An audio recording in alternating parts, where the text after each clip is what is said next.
Johnny was the kind of average American teenager who could recite the Pokédex entries of his favorite legendaries faster than he could do his algebra homework. On a rainy Saturday, he settled onto the couch with a bowl of cereal and the biggest grin when Name That Legendary flickered across the TV. The show was loud, silly, and a little nostalgic. It was exactly what Johnny needed. Between rounds, an ad rolled. It was for a shiny new Pokemon cereal coming out in a few weeks called Legendary Loopies. The box was an explosion of color, rimmed with tiny Pokeball-shaped loops and pictures of Reshiram, Zekrom, Lugia, and other towering legendary figures grinning like mascots. The voiceover promised flavors in every bite and a collectible spoon. Johnny didn't think twice.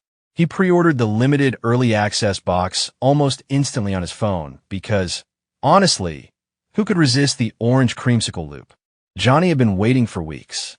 The send-off email still glowed on his laptop screen, reading early access. Legendary Loopies will arrive first to our earliest fans. When the cereal arrived in the afternoon, which was a bright box covered in glossy art of Reshiram, Zekrom, Lugia, and other cool legends, Johnny could barely keep his hands off it. He put the box on the counter, snapped a picture for his future cereal collection, and hid it in the cupboard like it was treasure. The next morning, sitting at the kitchen table in his pajamas, Johnny poured a bowl of Legendary Loopies and found them delightfully poppy, fruity, and surprisingly, with the orange creamsicle pieces tasting just like summer. He used the included spoon, which had a tiny Reshiram silhouette on the handle, and licked milk from the corners of his lips between bites. It felt like a special secret, like he'd unlocked an extra level in childhood. That night, he went to bed thinking about rare candies and naming all the legendaries he had seen on TV. A few days later, while the adult world hummed along oblivious, Johnny's world began to shift before his eyes. At first, the changes were small and awkward. Midway through a history study session one night, Johnny had suddenly scarfed down an entire family-sized pizza and still tinkered in the kitchen for snacks, only to feel normal again 5 minutes later. He shrugged the first time off as stress eating. Then, at odd hours at night, he found himself booting up his old Nintendo DS and spending hours in Pokemon Black and White, lingering at the screen whenever Reshiram appeared. It felt like a warm nostalgia tug, but deeper, it was as if his attention was being pulled toward one particular figure on the screen. Soon physical signs crept in too. At first, it was tiny flecks, a faint fuzz along Johnny's forearms that looked like someone had brush flour across his skin. Over the next hours, the white fuzz thickened, soft and solid like the beginnings of a snow-dusted coat. Then his voice, when he practiced trivia into his phone, sometimes came out with an odd, musical trill, which was more like a calling sound rather than a sentence. He laughed it off as stress or a sugar high. That night, he set his toothbrush on the sink, yawning, and fell asleep as a teenager should, until morning. The next day, morning light spilled across his bedroom. Johnny yawned and rolled over. He felt larger, heavier, and somehow fuller around the chest and shoulders before he opened his eyes. When he finally woke up, groggily stumbled to the bathroom and reached for his toothbrush. His fingers awkwardly fumbled the handle. Claws, not fingers, wrapped around the plastic handle of his toothbrush. The skin on his knuckles was furry and white. Panic rose fast and hot. Although he didn't want to, Johnny forced himself to look into the mirror, and his jaw just about hit the floor when he saw what looked back at him. Where a teenage boy should have stared back was a majestic, white-furred, blue-eyed form. Sleek, feathered wings folded behind shoulders that were broad, not menacing, but impossibly grand for a human frame. His face had the soft, streamlined beak and noble curve of a dragon, and his mouth opened not with words, but with a long, rolling cry that vibrated the glass. For a second, Johnny tried to speak. What? I'm Reshiram? A legendary? No way. This has to be a dream, right? I'm sure I'm still asleep. This must just be a bad dream. I know I'll wake up any moment now. This just can't be real. To himself, he sounded like his old voice in his head, but to the world, he came out in legendary calls and chromatic hums. Johnny pinched himself until he felt the sting. He wasn't dreaming. He was very awake and had inexplicably transformed into a Reshiram. For a moment, terror was a cold thing in his chest, and then curiosity prickled right next to it. Before Johnny could process anything, the front door burst open. Several kids from school filed in, laughing. One was clutching a phone with an excited glow. "Yo, our Poké radar lit up, and the app is showing a Reshiram right here." One squealed. "Dude, we can capture it." Another bellowed, already fishing a master ball from a pocket like it was the most casual thing on a Saturday morning. Johnny flapped his arms, awkward, powerful, and unfamiliar, and tried to speak. He attempted to shout, "Wait, stop, it's me, Johnny," but the only reply was an alarmed, majestic howl. By the time he processed their intent, a master ball was already arcing his way. To Johnny's friends from school, he wasn't Johnny anymore. He was a once-in-a-generation capture opportunity. Johnny made a run for it, and panic shoved him into motion. He barreled past them, knocking into a table, skidding through the living room while avoiding the thrown master balls, breathing heavy breaths that sounded like distant thunder. Being a legendary and trying not to get captured is very different from any late-night Pokemon battle Johnny had ever imagined. People screamed, phones recorded, and almost everyone who glimpsed him shouted, "There's a Reshiram! Capture it!" Pokeballs flew like confetti, pelting his flanks, thunking harmlessly off feathers, and failing with dramatic whines. Each near capture sent kids and trainers into a chorus of groans. Johnny learned fast. Being a legendary was exhilarating in cinematic ways and terrifying in practical ones. Every phone camera ping made his heart drop. People shouted strategies. Kids wept with excitement. Adults shouted orders. Johnny discovered how chaotic it was to duck through a movie theater. The velvet ropes snapped under his wingspan, and popcorn rained down like an embarrassed cloud. At one point, a teenage girl in a cosplay Misty jacket tried to hand him a sandwich. "Please take this," she said. Johnny, now Johnny the Reshiram, attempted an appreciative chirp and took the sandwich in an awkward claw, but upon trying to eat it, he found the bread tasted like cardboard and spit it out. He missed pizza. He missed toast. And most of all, he missed the simple smell of breakfast and a normal life that was now seemingly gone. When police sirens wove into the chaos, Johnny bolted, his heart hammering, fur brushing stone. The police arrived across the street with sirens yawning in the evening. He braced. The world felt smaller and more dangerous. He flattened his vast, feathered body against brick and hid in an alley, panting in a chorus of purrs and vocal trills, with breaths that felt like gusts, heart pounding in his new massive chest. Then a voice in the alley, soft, measured, and very far from panic, called, "Hey, over here. You'll be safe with us, I promise." The door that opened in the alley was a small, unexpectedly ordinary door. Inside, the lights clicked on and revealed two figures that made Johnny forget about fear for a beat. Lugia and Zekrom. Lugia was the first to move. She appeared like a living white gale, a smooth, silvery body shaped like a graceful sea creature with broad, wing-like fins that shimmered with faint blue underglow. Her eyes were calm and ocean-deep, and when she tilted her head, Johnny felt the faint scent of salt and storm. Zekrom contrasted like thunder. Broad-shouldered, matte black scales, electric coils along his spine that hummed with restrained energy. His eyes were sharp, charismatic, and bright as lightning. Where Johnny the Reshiram was graceful flame and white velvet, Zekrom was compact storm and taut muscle. For the first time since he'd transformed, Johnny felt understood.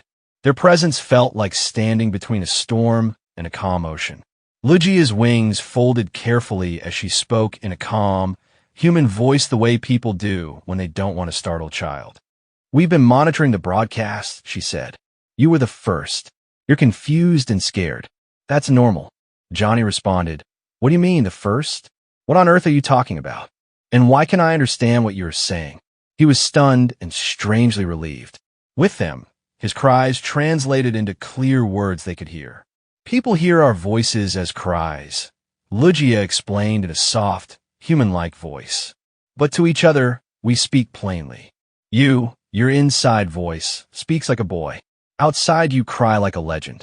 Lugia explained something that had seemed impossible. Pokemon can understand each other like beings of the same language, while humans interpret their cries as strange noises. Johnny gaped, then laughed, a sound like a halftime whistle that surprised him. Through them, he could explain the panic outside. They told him they'd been tracking a food company called Team Galactic Foods for weeks and had seen worrying signs. Zekrom's voice was a low rumble, skeptical and sharp. Johnny, we noticed the early order badges. Whoever made the cereal you purchased wanted to transform people. That's not natural. Lugia's soft eyes met Johnny the Reshiram. We believe the cereal you ate carried an experimental transformation reagent. It seems that someone wants to mass-produce it. She outlined a plan. We need the rest of your cereal box. There might just be a clue inside. That night, they snuck back to Johnny's house. In Johnny's kitchen cabinet, they found a half-eaten Legendary Loopies box, took it, and quickly returned back to the house in the alley, the trio's small and humble base of operations. Lugia rifled gently through the inner flaps and lifted a shiny square of print. A QR code, she murmured, scanning it with her Pokephone 25, a sleek device carried by legendaries, which were to life. The code revealed a private page on the screen for Team Galactic Foods. In dry, corporate prose lay a plan. Mass distribute a cereal prototype designed to induce transformations in children, coding the changed minds to respond to a central control node. Team Galactic Foods, thinly veiled under the friendly brand, intended to engineer a generation of young legendaries who would obey and enact a grab for control in an evil nationwide takeover scheme. Johnny felt used. The early access box was a mistake in the company's rollout, the site claimed. An 8B experiment. The one Johnny had consumed lacked the final mind control implant by accident, which was why his mind had remained his own even through the overwhelming change. Lugia's eyes hardened and her mouth tightened. They want to control and convert kids all over the country, which in legendary forms would give adults little resistance to them. She said, "You were transformed, but not controlled because your batch was a mistake. We cannot allow this to continue." Johnny's anger burned hotter than his new feathers, and he slammed his claws on the ground in rage. He had been a test case, turned into something majestic, and then hunted like an amusement. He wanted to shout, to call the company out in every forum and on every screen. Instead, he steadied, listening as Lugia and Zekrom started working on a plan to stop Team Galactic Foods before the cereal shipped nationwide. They told Johnny the plan would take a few days to fully figure out, so Lugia and Zekrom told Johnny to stay low profile during that time and return to the alley once they had come up with something. Johnny left, still angry, but a little calmer now that he knew the big truth, and tried to live a normal life like he had before the transformation, at least for a little while, although it was strange, awkward, difficult, and even a little funny being a legendary Reshiram after all. This is what he did during the next few days while he was waiting, with Zekrom handing Johnny his very own Pokephone 25 right before he left so they could keep in touch during that time and keep him up to date on the latest news. Human food refused Johnny the Reshiram. What had tasted like delicious pizza before now tasted like cardboard dough and stale plastic, and there was no way he was going to eat that. A fast food run became a diplomatic mission when the drive-thru attendant attempted to hand him a Happy Meal through the window, as Johnny still had an urge to eat fast food, despite his new form. He swooped the Happy Meal away like a snack-sized offering, but found the meal tasted like eating trash to him, which made him cry. The only things he could stomach were strange Pokemon gifts Lugia had cooked up for him, such as a glowing rare candy that felt like warmth in his belly, and a stew that smelled faintly of an ocean breeze and toasted marshmallow. He learned fast that being a legendary comes with very refined and inconvenient taste buds. The next day, Johnny's attempt at normalcy became comical when he tried to jump on his old Wii balance board to keep active as Johnny the Reshiram. The software screamed, please enter user statistics, and then politely labeled him, oh, that's obese, in a flashing warning when he stepped on because the game's sensors were not built to handle a legendary's mass and size. It said he weighed 2,025 pounds and 9 feet in size, and the game's comment made him feel larger than ever, but not in a good way. After an awkward and lonely session of modding the balance board with strings and duct tape, he finally got his profile to register, and then carefully played through Wii Fit Sports Resort in a crouch between wing beats while holding what was, to him, a small Wii remote while standing on the balance board. He laughed at himself afterward, thinking about how funny it was to make a game treat him like a human again, and also because it meant he still had a little ingenuity left. Then, on the roof of a grocery store, Luigi had taught him how to ride wind currents gently. He learned the exciting feeling of stretching his wings and flying around, even if just for a short time, which was an amazing joy and wonder. Then, hiding on his roof at dawn, Johnny watched the sun curl over rooftops and realized he'd learned a new appreciation for quiet. Reshiram's majesty had taught him to respect small moments. A few days later, Johnny got a text message on his Poképhone 25 that said Lugia and Zekrom had finished the plan and needed him back at the alley house so they could discuss it together, and Johnny quickly flew there and entered the small house in the alley where his allies were waiting. The plan felt fragile and immediate. Infiltrate the plant, find the production line, and destroy the machines. While Johnny, Lugia, and Zekrom mapped a nighttime route, footsteps sounded at the door. A figure slipped into the lamplit room in a coat oddly like a scientist's lab coat and oddly like a fan-made uniform, all at once. Calm, thin, and impossibly composed. He introduced himself as N. N's voice was soft, precise, and oddly sincere. "You meddle in affairs you do not understand," he said, smiling with a confidence that had no trace of humor. Team Galactic's goal is not merely profit. We believe transformation can create a new balance. Children, turned into legendaries, would reshape society. Johnny the Reshiram, trembling in his chest, felt small. But why use kids? "What's wrong with you?" he cried and then yelled, human words folding into raspy, angry calls, and walked close enough that Johnny could see the meticulous calm on his face. Because children are beginnings. They are malleable, just like you. They will lead the change we need before the older minds can resist. Why wait for consent when you can create compliance? When Johnny jumped forward, an instinctive, furious leap, N barely flinched. Team Galactic security closed in, and the trio had to move now or lose the chance. They flew into the night under cover of fog and concrete. Zekrom peeled open a back conduit with a bolt of controlled lightning. Lugia blew a gale that sent alarms scrambling and dampened vibrations. Johnny felt the raw exhilaration of power, but also the sobering knowledge that he could not return to the life he loved until this was over. Johnny breathed a controlled flare that singed conveyors and melted circuitry without starting an inferno that would endanger innocent workers still trapped in the complex.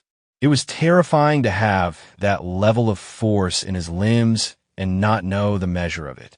In the end, they smashed vats, scattered crates of cereal, and shut down the mind control core, a machine of blinking lights and looping code that had the quiet smell of antiseptic, and escaped in a sleek jet, flipping the plant's security camera off with a final, chilling line as he soared away.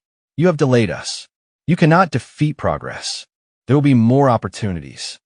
Johnny felt hollow for a moment. They had stopped the distribution, but he remained in Reshiram form. The destruction felt righteous yet incomplete. Johnny, Zekrom, and Lugia returned to Johnny's house under a sky rinsed clean by fight weather. Unfortunately, there was nothing in the plant to reverse a transformation that had already occurred, which made Johnny feel horrible. Before leaving, Zekrom and Lugia did something unexpected. They stepped toward Johnny's old Nintendo DS, the cartridge of Pokémon Black and White still inside. With a strange look and flash of energy, they folded themselves into a quiet form and slipped back into the game. "How did you do that?" Johnny managed, whispering to a console he'd won as consolation prize in a tournament 3 years ago.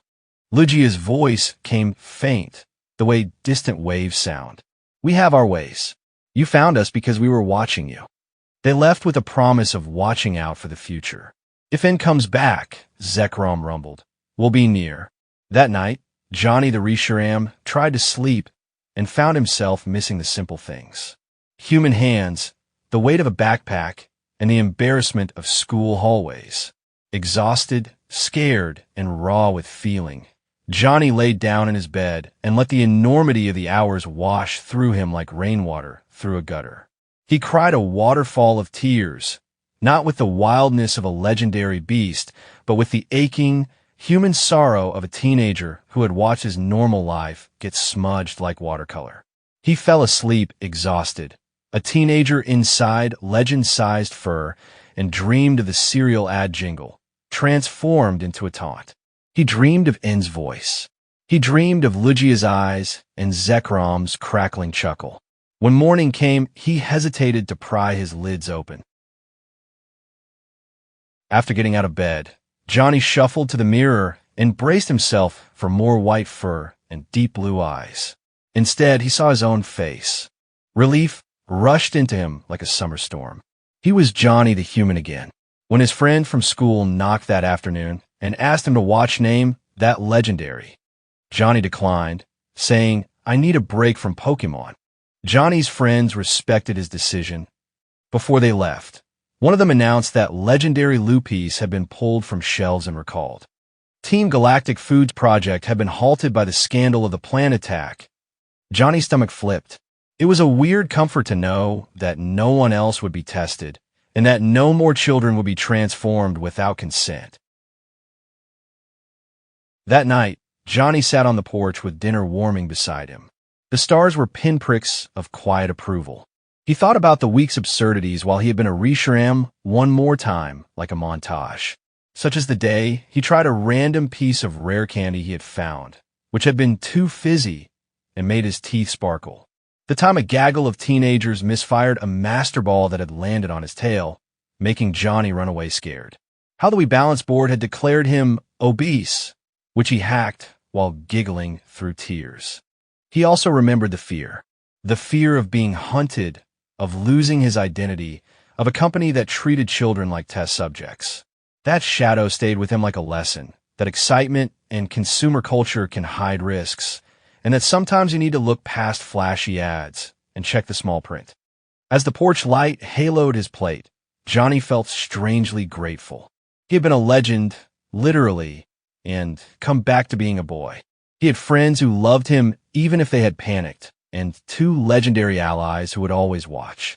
He imagined a future where he might find a way to help more, and went inside. Somewhere, in the slow hum of the city, a note from N flickered. The old villain's promise, not a threat, but a promise of a story left unfinished. Johnny felt his pulse quicken, not with panic, but with a strange, adventurous readiness. He had the taste of orange creamsicle still on his tongue, the memory of wings and electricity warm in his bones, and a life that now included knowing the language of legends. He set his plate aside and turned off the porch light. In the window, his reflection smiled back as a boy who had been, for a terrifying and magnificent week, a legendary, and who, for now, was content to be Johnny.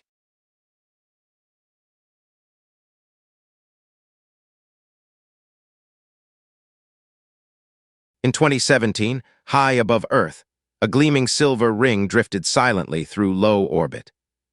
This was Galactic Station, the newest and most ambitious creation of Team Galactic. Inside its polished halls, alarms pulsed with a soft blue glow as N, the former leader of Team Galactic, stood before the new commander, Rocktum. He was a stern, sharp-eyed man who had defected from Team Rocket years earlier. N pleaded for one final chance. Twice he had failed to seize control of the world. Twice he had been stopped by unlikely heroes. But he insisted he could still lead Team Galactic to victory. Rocktum studied him for a long moment, then nodded. "Fine. I'll give you one more chance," he said. "And you better make it count." En bowed, gathered a squad of galactic soldiers, and descended to Earth with a plan more ambitious and more dangerous than anything he had attempted before. A day later, in a quiet American neighborhood near Pallet Town, Johnny, now a young adult, relaxed in his living room. The TV flickered with breaking news. An entire town, the nearby Pallet Town, had been transformed into Pokémon. People were wandering the streets as Pikachu, Eevee, and Matchop.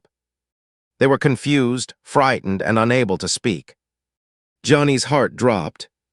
He knew this pattern. He knew this villain. He walked to his old Nintendo DS, still holding his Pokémon black and white cartridge. He whispered, "Lugia, Zekrom, N is back." The DS glowed. Light burst from the screen, and Lugia and Zekrom emerged into the room, just as they had years ago. They confirmed Johnny's fear. N had returned, and this time he wasn't targeting a single region. He wanted the entire world. "We can't stop him alone," Lugia said. "We need allies." She opened her Poké-Tablet 26, scanning for humans who had survived N's past transformation schemes. 3 names appeared. First, there was Ashton, the Pokémon center worker who survived Sycamore's lab incident. Then Professor Sycamore, brilliant and brave. And finally, Brocky, a gym leader who once fought Team Rocket and crossed paths with N long before anyone else. Johnny nodded. It was time to gather the team. Lugia and Zekrom combined their powers, transforming Johnny into Reshiram once more. With a mighty beat of his wings, he soared into the sky alongside his legendary partners. They found Ashton, Sycamore, and Brocky at Sycamore's lab. The reunion was emotional, especially when Ashton realized the mysterious Reshiram he once saw during his escape from Sycamore's lab had been Johnny all along. Sycamore handed Johnny a device he had invented. The Poké-Talker, allowing Pokémon to speak human language. Johnny's voice echoed clearly through the lab. "We stop N together." But before they could plan further, the ground shook violently. A massive earthquake rippled across the region. Sycamore's monitors lit up with seismic readings. "N and Team Galactic have stolen the fire sphere," Sycamore said. "They've awakened Groudon." The team flew to a distant volcanic island where Groudon rampaged, spewing fire and magma. The sky glowed red. The earth cracked beneath their feet. N appeared briefly, smirking as he escaped with his guards. Johnny and his allies fought fiercely to calm Groudon. Working together, Reshiram's flames, Lugia's calming winds, Zekrom's thunder, and Brocky's tactical skill. They restored the fire sphere to its resting place deep within the volcano. Groudon settled, returning to dormancy. But N was already gone. He had gone back to Galactic Station. The team pursued N into orbit, boarding Galactic Station just moments before N activated its central weapon. A planet-wide transformation laser. A green beam of shimmering energy shot toward Earth. Every human on the planet transformed into a Pokémon, obedient, mind-controlled, and unable to resist Team Galactic. Everyone except the 6 heroes who had boarded the station just in time. "You have 5 minutes. N taunted. After that, the transformation becomes permanent." The battle erupted across the station. Johnny, Lugia, Zekrom, Ashton, Sycamore, and Brocky fought through waves of galactic soldiers. Sparks flew. Metal groaned. The station trembled. At the last possible second, Sycamore reached the control room and fired a blue reversing beam back at Earth. A brilliant flash washed over the planet. Humanity returned to normal, with no memory of what had happened. N panicked. He tried to flee, but Rockdom appeared furious. "You've failed me for the last time, N. Maybe you'll finally be useful to me now. No more running for you, just hold still for a second and don't resist it." He activated Team Galactic's most powerful device, the Legendathon. The beam Rockdom shot out of the device struck N, transforming him into a legendary Pokémon capable of shifting between forms at will. He became Suicune, Rayquaza, Mewtwo, and more. With this new power, N overwhelmed the heroes one by one. Johnny and his allies collapsed, defeated. When they awoke, they were locked in cages. Rockdom stood proudly beside the transformed N. "You will all become starter Pokémon," Rockdom declared, "and I will trap you inside this Pokémon Black and White 3-game cartridge forever." But then, there was a ripple in space and a distortion in time. Palkia and Dialga suddenly appeared. With a single pulse of cosmic power, they shattered the cages and freed the heroes. N's transformation wore off. He was human again. Rockdom hadn't realized the Legend-a-thon's effects were temporary. Desperate, Rockdom and N tried to escape. But there was nowhere left to run. The station began to collapse. Lights flickered. Gravity fluctuated. Johnny as Reshiram, Lugia, Zekrom, Sycamore, Ashton, Brocky, Palkia, and Dialga confronted Rockdom and N in the central chamber. Together, they formed a massive combined energy sphere. A swirling fusion of fire, water, electricity, psychic power, and cosmic force. Rockdom and N were struck, engulfed in light, and pulled into a pocket dimension, sealed away where they could never threaten Earth again. The station shook violently. It was falling out of orbit. "Get to the escape pods," Johnny shouted. They launched just in time. From a grassy hill on Earth, the heroes watched as Galactic Station crashed into the moon, exploding in a silent burst of silver and blue. Earth was safe. With the threat gone, Lugia and Zekrom gently transformed Johnny back into his human form. The world celebrated the fall of Team Galactic. Rockdom and N were gone forever, and the remaining Galactic members were arrested. Johnny thanked his legendary friends and his new allies, Ashton, Sycamore, and Brocky. Lugia and Zekrom returned to the Nintendo DS, offering Johnny a choice. "Stay with us," Zekrom said. "Live as Reshiram in the Pokémon world." Added Lugia. "Protect it from within." Johnny thought long and hard. And accepted. He stepped into the DS, becoming Reshiram once more, a guardian of the digital Pokémon world. Ashton decided to leave his Pokémon Center job and work full-time with Professor Sycamore, who took in Johnny's DS and kept it stored safe in his lab. And Ashton helped Sycamore ensure no one could ever misuse Pokémon transformation technology again. Brocky returned to his gym, wiser and stronger. And the world moved forward, safe at last. The saga of N had ended. But the legend of Johnny, the boy who became Reshiram, had only just begun. So next time you play a Pokémon game and see a Lugia, Zekrom, and Reshiram flying by in the video game, you can rest safe knowing they are protecting future generations from harm and threats.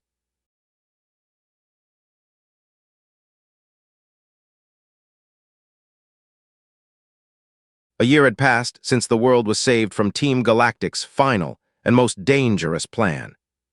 Their leaders, N and Rockdom, had been sealed away in a pocket dimension where they could no longer harm anyone. Peace returned to Earth, and the world slowly forgot the terror that had nearly reshaped humanity. But one person remembered everything. Johnny, once an ordinary teenager who had then grown up into a young adult, had chosen a different path after the final battle.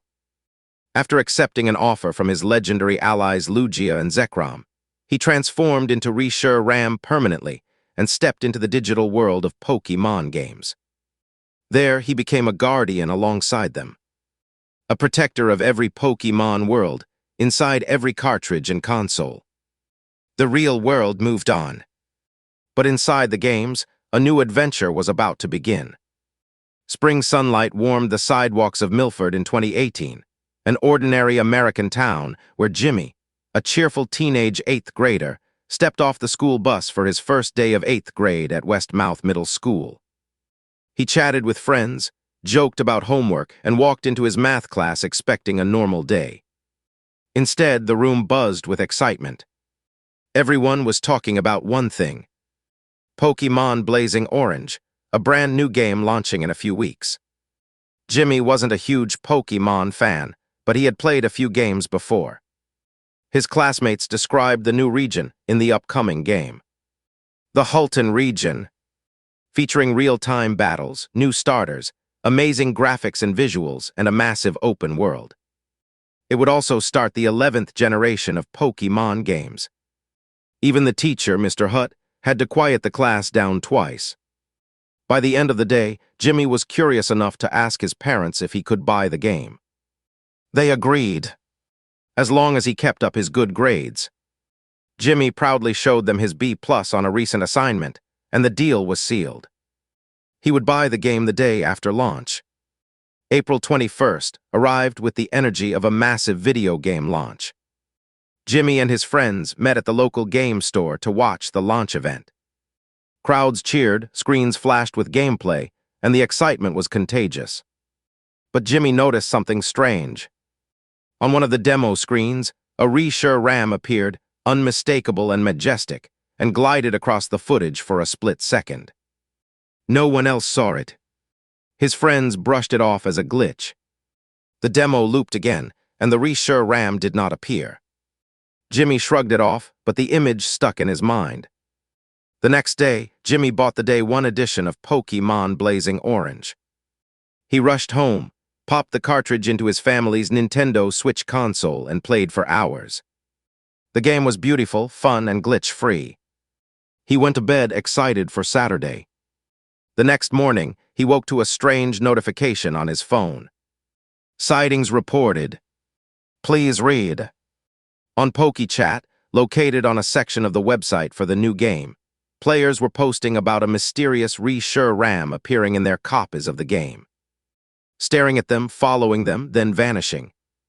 A developer replied saying Reshiram wasn't in the game at all, and was not one of the legendary Pokémon included in the game, and they were investigating the visual glitch. Jimmy remembered the demo screen. He remembered what he saw. But his friends hadn't seen anything in their copies, so he relaxed. Probably just a bug, he said to himself. That afternoon, he sat down to play again. Hours passed normally, until 4 p.m. Jimmy's mom called up that dinner would be ready in an hour. Jimmy paused the game, but the game unpaused itself. A Reshiram appeared on screen. It walked up to his player character. Jimmy grabbed his phone and snapped a picture for proof. Then the Reshiram destroyed his player character in a fiery blast of flame and turned its head. It looked directly at him, through the screen. Before Jimmy could react, the Reshiram reached out of the TV, grabbed him with a clawed arm, and pulled him straight into the game. Everything went black. Jimmy woke on soft grass under a bright orange sky. He felt heavier, taller, different. He stood up and realized he was eye to eye with the blue-eyed Reshiram who pulled him in. But if he was a human, why was he as tall as the Reshiram? He looked down. White fur, claws, wings. He was a Reshiram. Jimmy tried to scream, but a majestic howl came out instead. The other Reshiram chuckled warmly. Hey kid, it said in a human voice. You remind me of my old self. Same reaction and everything. Jimmy stared and then said in response, what? You can talk. The other Reshiram nodded and then said, name's Johnny. And yes, Pokémon understand each other perfectly, which is why you can talk to me, and vice versa. Whereas humans, on the other hand, just hear our voices as cries. Jimmy's mind raced. Why did you pull me in here? Johnny explained everything. He was once human. He now protected the digital Pokémon worlds. His allies, Lugia and Zekrom, were busy saving another Pokémon game. In the meantime, he needed a partner. Someone brave. Someone chosen. Jimmy was the one he had found. Jimmy worried about missing dinner, but Johnny reassured him, saying, time in the game world moves much faster. A few days here would be only an hour in real life. Jimmy breathed a sigh of relief. Johnny opened his Poké-Tablet 26, which he was borrowing from Lugia, and scanned the game world. A threat appeared immediately. Team Plasma had taken over Violet City, blocking entrances, imprisoning NPCs, and trying to control the entire Hulton region. Johnny spread his wings. "We have to fly there." Jimmy gulped. He was terrified of heights. Johnny quickly taught him how to flap his wings, how to glide, how to trust the air beneath him. Slowly, Jimmy lifted off the ground. His fear melted into awe. Together, the two Reshiram soared into the sunset. Violet City was in chaos. Team Plasma patrols marched through the streets, terminals blocked the gates, and frightened citizens hid in alleyways. Johnny moved with confidence, blasting grunts aside with controlled bursts of flame. Jimmy, still learning, stumbled through his first battles. But he held his own, surprising even himself. They freed prisoners, destroyed plasma terminals, and cornered the remaining grunts. "This isn't over," the grunts shouted as they fled. But Violet City was safe. That night, the city celebrated. Lanterns glowed. Music played. Pokémon danced. Citizens offered food to their legendary heroes. Using the game's currency, Poké-Dollars, via the city's food ordering app on the Poké-Tablet 26, Johnny ordered a sparkling rare candy deep sea stew, reminiscent of what Lugia had cooked up for him in the past. Jimmy tried a black and white bash sundae, made up of special Pokémon edible ice cream, which was the best ice cream he had ever tasted, and way better than any ice cream he had eaten in the real world. They slept under the stars, full and happy. The next morning, Johnny and Jimmy flew back to the portal where Jimmy first arrived. The shimmering screen still showed Jimmy's bedroom, untouched. Before Jimmy stepped through, a new portal opened, and Lugia and Zekrom emerged. They congratulated Johnny on protecting the game and praised Jimmy for his bravery. "You did well, Johnny," Zekrom said. "And Jimmy, you're welcome in our worlds anytime," Lugia added. Jimmy stepped through the portal and transformed back into a human as he crossed into his room. He looked at the TV one last time. Johnny, Lugia, and Zekrom waved goodbye from inside the game before flying off to protect another world. Jimmy checked the clock. It was 4:59 p.m. He made it back just in time for dinner. On Monday, Jimmy told his classmates everything at school. The portal, the transformation, the battles, the food, and the legends. No one believed him. Mr. Hutt chuckled and said Jimmy had a vivid imagination. Jimmy showed them the screenshot he had taken on his phone before being pulled in. One kid believed him, but the rest still doubted.